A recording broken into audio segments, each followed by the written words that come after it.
saya juga baik.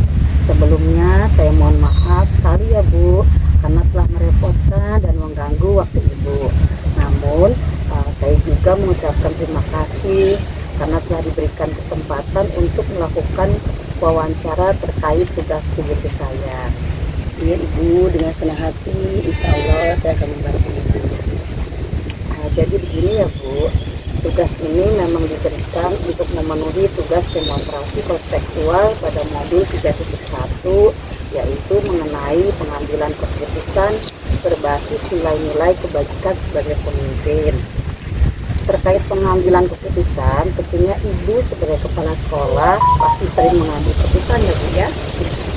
Pada intinya saya ingin belajar kepada Ibu tentang bagaimana pengalaman Ibu mengambil keputusan apabila sedang ada permasalahan. Jadi begini Bu, selama ini Ibu menjadi kepala sekolah di TKA Salam ini, adakah suatu masalah yang Ibu hadapi sebagai pemimpin, di mana masalah itu menimbulkan dilema dalam penyelesaiannya? Jika ada, bolehkah Ibu berbagi cerita mengenai pengalaman Ibu kepada saya dan bagaimana cara Ibu menyelesaikan masalah tersebut? Baiklah Ibu Umar, terima kasih. Selama ini baik Umar, PPDB tahun 2024-2025 kemarin TKA Salam banyak sekali pendaftar dari sekitar lokasi TK Negeri Salam. Karena kuotanya sudah banyak sekali, kondisi sekolah juga tidak memungkinkan untuk memenuhi kuotanya, sehingga kami membatasi jumlah murid yang diterima. Kita sesuaikan dengan jumlah guru dan keadaan sekolah, di mana kelasnya juga kapasitasnya juga sedikit, ruangannya juga tidak terlalu lebar. Jadi kita memaksimalkan sesuai dengan kondisi sekolah. Ada juga sih beberapa orang tua yang memaksa untuk diterima di sekolah dengan alasan rumahnya dekat ke TK, tidak bisa naik kendaraan, atau orang tuanya kerja dititipkan ke neneknya. Itu mungkin menjadi dilema buat kepala sekolah, mengingat semuanya berhubungan dengan dapodik yang harus sesuai dengan keadaan sekolah. Mungkin seperti itu Ibu Mar, kalau keadaan di TK Negeri Salam. Baik Ibu, terima kasih atas informasinya ya Bu. Kebetulan dalam modul 3.1 ini yang saya pelajari ini terdapat dua jenis dilema ya Ibu, yaitu yang pertama dilema etika yang merupakan kebenaran lawan kebenaran, dan bujukan moral yang merupakan kebenaran lawan kesalahan. Nah, menurut Ibu selama ini bagaimana Ibu dapat mengidentifikasi kasus-kasus yang merupakan dilema etika atau bujukan moral? Ya, untuk mengidentifikasi kasus yang merupakan dilema etika atau bujukan moral, kalau misalnya setiap kasus yang muncul, apakah ada pelanggaran kode etik atau hukum, masalah tersebut tidak terdapat unsur pelanggaran hukum, maka akan masuk pada dilema etika. Sedangkan apabila ada unsur pelanggaran hukum, maka termasuk ke dalam bujukan moral. Saya juga melihat sisi sebab akibat yang akan muncul dari kedua permasalahan tersebut. Mungkin seperti itu Bu Mar.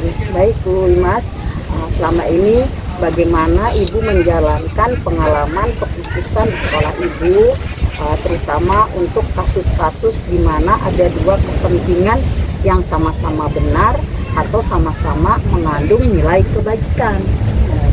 Baiklah, dalam menjalankan pengambilan keputusan sekolah, kita tidak bisa memutuskan secara pribadi, karena sekolah itu kan suatu organisasi di mana ada kepala sekolah, ada pendidik, ada komite sekolah, juga ada warga sekolah.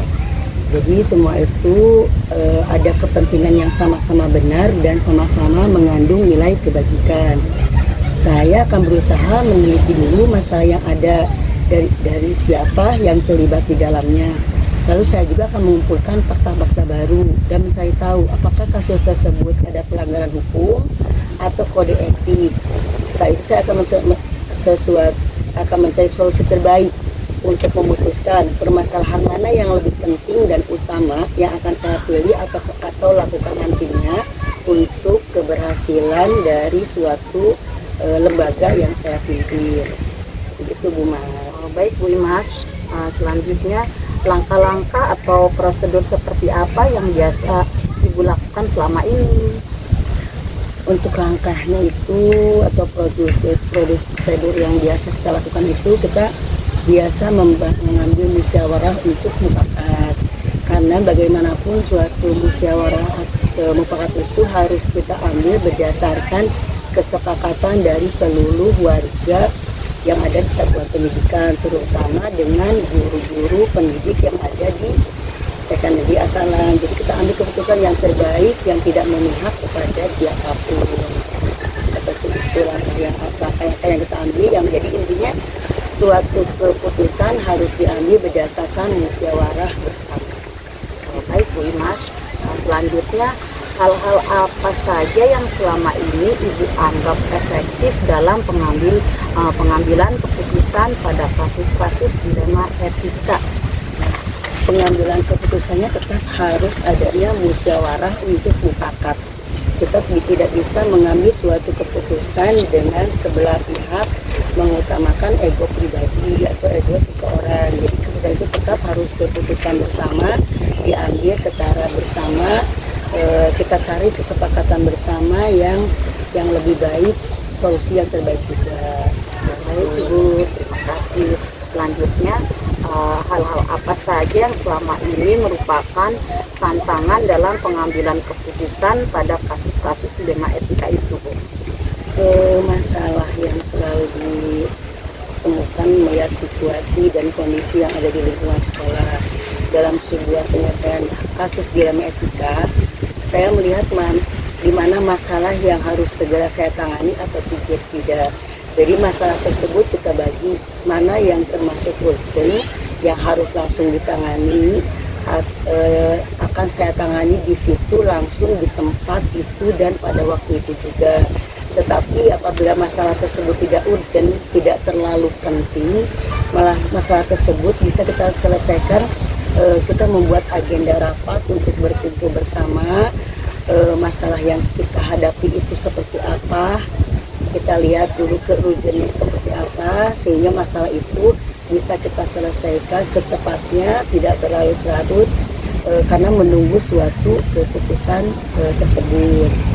Baik Ibu, selanjutnya Bu Imas, adakah seseorang atau faktor-faktor apa yang selama ini mempermudah atau membantu Ibu dalam pengambilan keputusan dalam kasus-kasus dilema etika itu?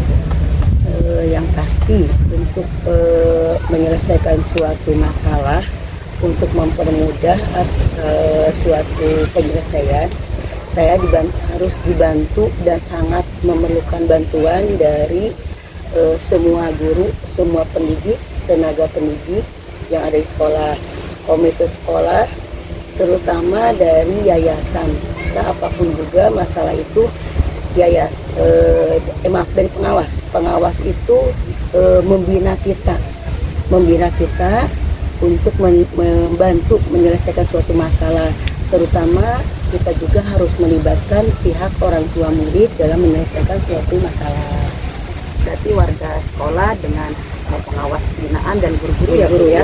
Ya, itu semuanya harus punya andil, karena suatu sekolah itu satu kesatuan yang mencakup adanya kepala sekolah, adanya pendidik, adanya tenaga kependidikan, ada pengawas binaan, ada komite, dan ada orang tua murid. Baik Ibu, cukup jelas.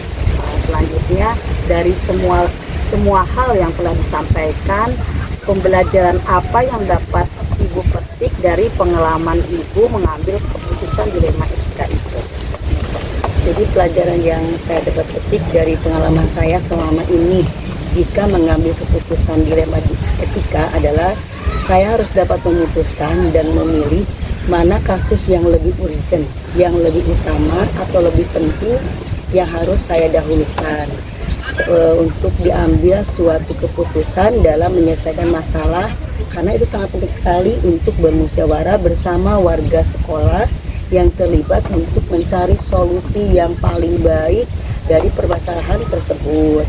Kemudian mulai masalah yang terjadi juga membuat saya menjadi tahu bagaimana kita menyikapi sebuah permasalahan yang muncul, serta bagaimana cara menyampaikan yang harus kita lakukan dengan perkataan yang baik, sopan santun, tidak menyakiti orang lain, dan tentunya harus memberikan alasan yang jelas dan relevan supaya orang tersebut lebih memahami situasi kondisi yang ada di satuan pendidikan yang kita tuju. Seperti itu. Baik Ibu, terima kasih sekali atas waktunya. Cukup jelas sekali Ibu menjabarkannya kepada saya. Terima kasih. Selamat sore Ibu Ma. Sama-sama Bu Ma. Mudah-mudahan wawancara ini memberikan ilmu yang lebih buat saya, khususnya umumnya mungkin buat semua teman-teman rekan-rekan kita yang ada di satuan pendidikan yang kita bina. Terima kasih Bu Mar atas kesempatannya. Mudah-mudahan sukses terus Bu Mar. Amin. Assalamualaikum Bu Mar. Waalaikumsalam warahmatullahi wabarakatuh.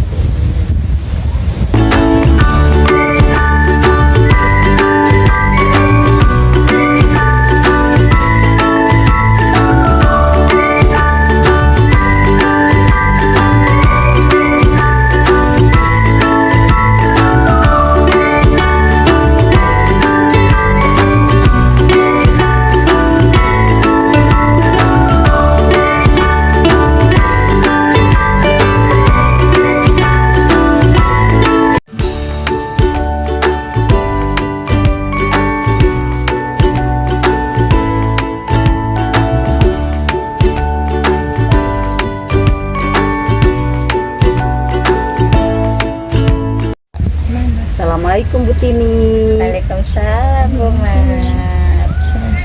Apa kabar Bu Tini? Alhamdulillah luar biasa. Allahu Akbar. Gimana Bu Mat? Sehat? Alhamdulillah sehat Bu Tini. Sebelumnya saya mohon maaf dan meminta waktu Bu Tini karena telah merepotkan dan mengganggu waktu Bu Tini ya. Namun saya juga mengucapkan terima kasih karena telah diberikan kesempatan untuk melakukan wawancara terkait tugas studi saya Bu. Jadi begini Bu, tugas ini memang diberikan untuk memenuhi tugas demonstrasi kontekstual pada modul 3.1 mengenai pengambilan keputusan berbasis nilai-nilai kebajikan sebagai pemimpin. Terkait pengambilan keputusan, tentu Ibu sebagai kepala sekolah pasti sering mengambil keputusan ya Bu ya. Pada intinya saya ingin belajar kepada Ibu tentang bagaimana pengalaman Ibu untuk mengambil keputusan apabila sedang ada permasalahan.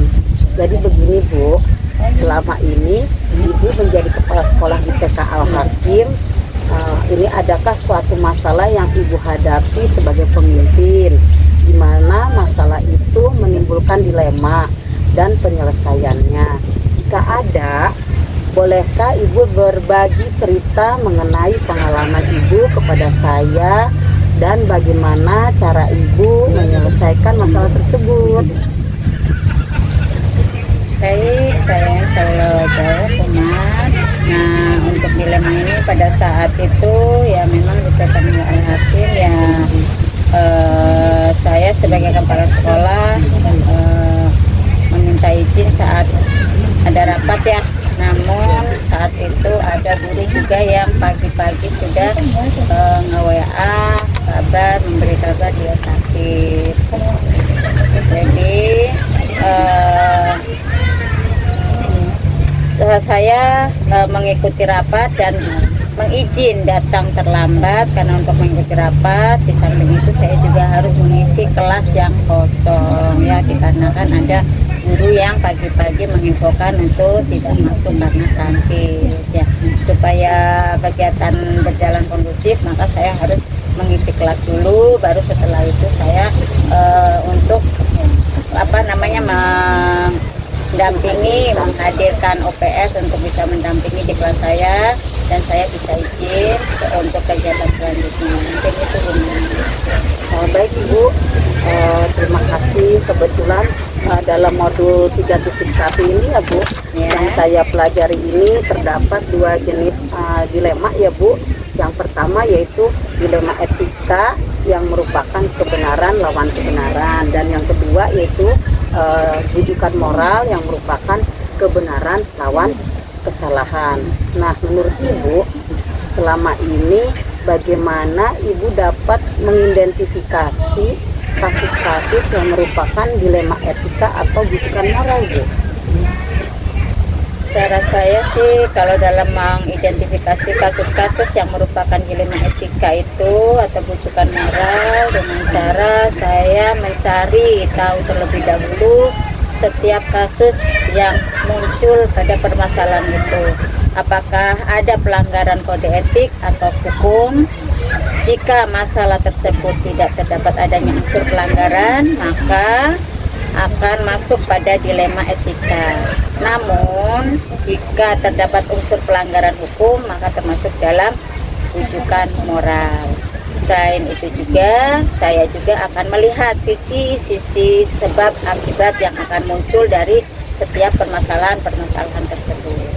Baik Ibu, selama ini bagaimana Ibu menjalankan pengambilan keputusan di sekolah Ibu, terutama untuk kasus-kasus di mana ada dua kepentingan yang sama-sama benar atau sama-sama mengandung nilai kebajikan, Bu? Dalam hal ini, dalam menjalankan pengambilan keputusan di sekolah, terutama untuk kasus-kasus yang dimana ada dua kepentingan yang sama-sama benar atau sama-sama salah, ya, yang mengandung kebajikan, saya akan menelaah terlebih dahulu, meneliti terlebih dahulu permasalahan yang akan muncul, dimulai dari siapa yang terlibat di dalamnya. Lalu saya juga akan mengumpulkan fakta ataupun bukti-buktinya. Baru itu saya bisa mencari apakah kasus tersebut terdapat pelanggaran hukum atau kode etik ataupun tidak. Ya.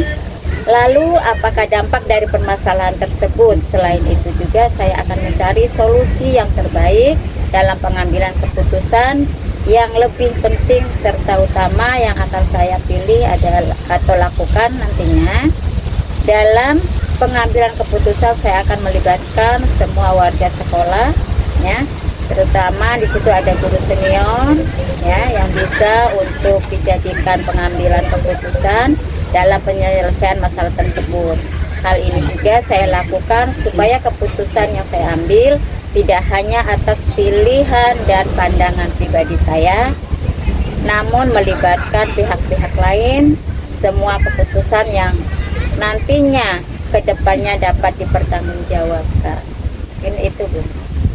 Baik Ibu, selanjutnya langkah-langkah atau prosedur seperti apa yang biasa Ibu lakukan selama ini?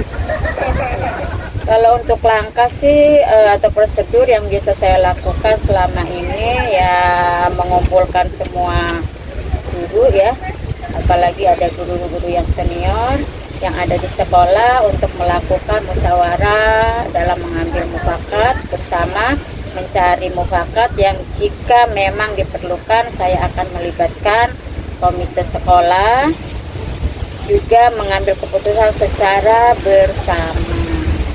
Baik Ibu, selanjutnya hal-hal apa saja yang selama ini Ibu anggap efektif dalam pengambilan keputusan pada kasus-kasus dilema etika?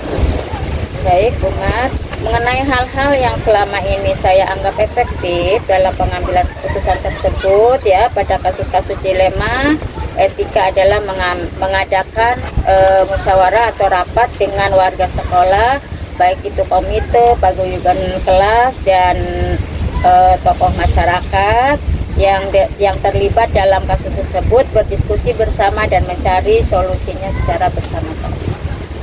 Baik Ibu, selanjutnya hal-hal apa saja yang selama ini merupakan tantangan dalam pengambilan keputusan pada kasus-kasus dilema etika? sebetulnya banyak ya Bu Mar ya, tantangan-tantangan itu diantaranya yaitu dalam pengambilan keputusan pada kasus-kasus dilema etika adalah karena kurangnya tenaga guru di sekolah saya. Ketika ada seorang guru yang berhalangan hadir atau tadi itu ya sakit dan untuk mengajar di kelas, membuat saya sebagai kepala sekolah harus ikut turun tangan ya, ikut andil masuk dalam kelas untuk mengisi kelas dan mengkondisikan kelas. Padahal juga kita juga sebagai kepala sekolah memiliki tugas dan tanggung jawab yang lainnya, namun yang saya utamakan mengkondisikan kelas yang kosong terlebih dahulu. Baik Ibu, terima kasih. Selanjutnya, apakah Ibu memiliki jadwal tertentu dalam sebuah penyelesaian kasus dilema etika? Apakah Ibu langsung menyelesaikan di tempat atau memiliki sebuah jadwal untuk menyelesaikannya? Bentuk atau prosedur seperti apa yang Ibu jalankan? Kalau untuk jadwal sih ya tidak ada ya mengenai terjadwal atau tidaknya. Bagi saya sih menyelesaikan permasalahan itu secara langsung ya, tetap menyelesaikan yang sedang dihadapi itu selesai pada saat itu harus selesai gitu ya. Apabila masalah memang sangat penting dan mendesak serta membutuhkan penyelesaian secara cepat, maka saya akan langsung menyelesaikannya saat itu juga. Oh ya, berarti Ibu langsung menyelesaikannya ya Bu ya, sesuai kondisi saat itu. Iya, kita selesaikan langsung di saat itu. Ya, baik Ibu. Adakah seseorang atau faktor-faktor apa yang selama ini mempermudah atau membantu Ibu dalam pengambilan keputusan dalam kasus-kasus dilema etika, Bu? Dalam hal yang ini sih ya ada sih ya berperan penting ya itu di sekolah seperti murid, guru, ya bahkan itu kita libatkan ke komite sekolah dan paguyuban kelas. Baik Ibu, dari semua hal yang telah disampaikan tadi, dengan pembelajaran apa yang dapat Ibu petik dari pengalaman Ibu mengambil keputusan dilema etika? Keputusan saya sih dalam pengambilan dilema etika saya yaitu menjadi lebih tahu ya bahwa komunikasi itu sangat penting walaupun kondisi di sekolah saya ada guru yang memang sakit ya, itu dapat diprediksi karena memang sakit itu tidak diprediksi ya, maksudnya gitu. Saya juga akan memakluminya dan insya Allah sih kalau untuk ini kita saling mendoakan supaya selalu diberikan kesehatan ya, kesembuhan. Dan melalui pengalaman ini juga saya tahu bahwa dalam pengambilan keputusan harus dengan berdiskusi dan bermusyawarah untuk mendengar saran dan pendapat dari rekan-rekan guru ataupun komite. Mungkin itu Bu Mar yang bisa saya sampaikan. Ya, berarti komunikasi itu sangat penting Sangat ya Bu. penting, ya. Dan kepedulian Ibu sebagai kepala sekolah kepada guru itu ya Bu ya. Ya. Karena kan kalau nggak ada guru-guru kita juga nggak bisa berjalan sebagai kepala sekolah gitu. Subhanallah, baik sekali, Masya Allah. Terima kasih Bu Tini atas waktunya. Saya jadi belajar banyak dengan Ibu ya Bu. Terima kasih, mohon maaf mengganggu waktunya. Terima kasih banyak Ibu Tini. Sama-sama Bu Mar, sukses selalu ya. Assalamualaikum. Waalaikumsalam warahmatullahi wabarakatuh. Semangat.